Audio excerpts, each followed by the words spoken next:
13. Lévitique 26, 13. Écoutez ce que l'Éternel dit à son peuple.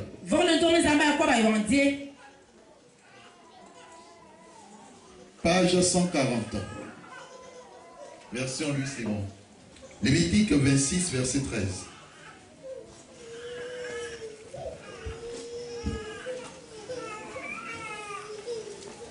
Lévitique 26, verset 13. Il est écrit, je lis au nom de Jésus.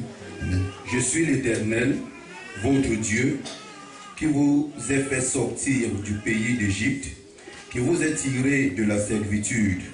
J'ai brisé les liens de votre joug et je vous ai fait marcher la tête levée. Amen. Amen. Bien-aimé, lorsque le peuple d'Israël est sorti d'Égypte,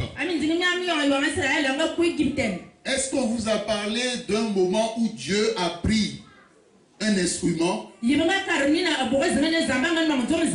il a commencé à briser les liens des jougs de chaque enfant d'Israël?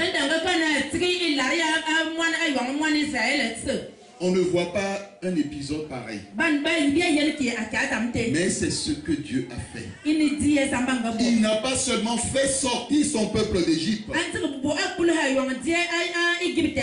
mais il les a tirés de la servitude. Dieu les a fait sortir de la servitude, de la maison d'Égypte. Il a brisé les liens qui constituaient des jougs ou des fardeaux sur leur vie. Et après, il les a fait marcher la tête haute. Bien-aimé, sans que ces liens entre toi et la maison de ton père ne sont pas brisés, tu seras toujours en communion avec les puissances de la maison paternelle.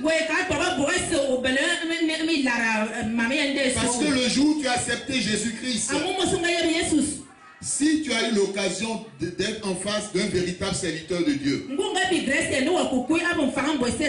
ce dernier a brisé les jougs. Il a brisé les liens. Et quand il a reçu la connaissance par rapport à la maison de ton père, il a brisé aussi cela. Le Seigneur s'adresse ce matin à un frère en Christ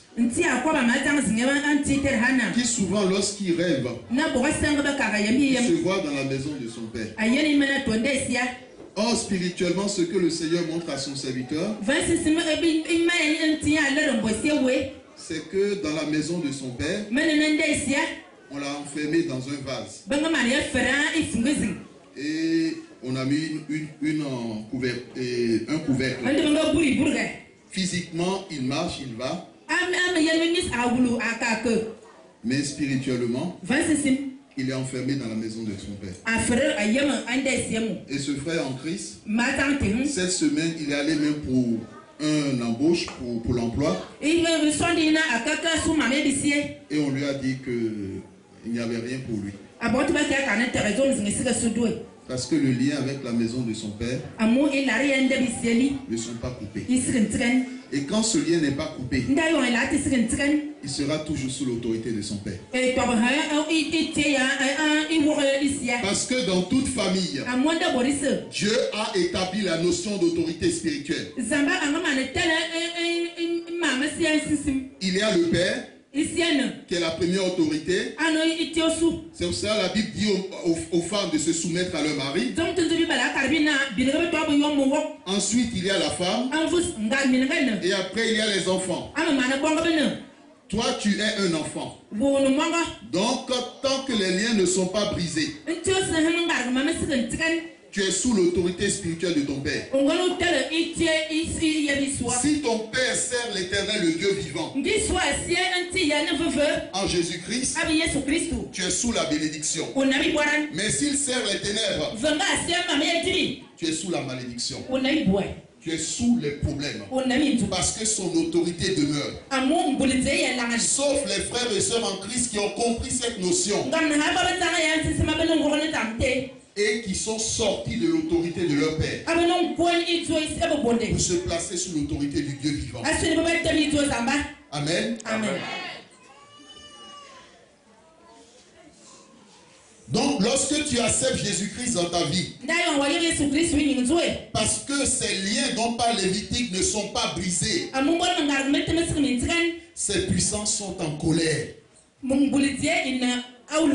Et c'est là qu'il commence à te créer des problèmes. Et tu ne comprends rien. Et tu te dis, mais pourtant on m'a dit si j'accepte Jésus, j'aurai la vie. J'aurai les bénédictions. J'aurai ci. J'aurai ci. Je n'aurai plus tel problème. Mais depuis que j'ai accepté Jésus, avant, sans Jésus, les hommes venaient et partaient et j'avais l'embarras de choix. Mais depuis que j'ai accepté Jésus, personne ne vient. Personne ne vient. Pourtant mon âge avance. Tant que les liens avec la maison du Père n'est pas brisé, ces puissances continueront à te créer des problèmes. La parole de Dieu est la vérité. Jésus dit toutes choses passeront, mais la parole de Dieu demeurera éternellement. La parole de Dieu est vraie. Alors si ce que ces paroles disent, tu n'expérimentes pas cela dans ta vie, dis-toi qu'il y a anguille sous roche.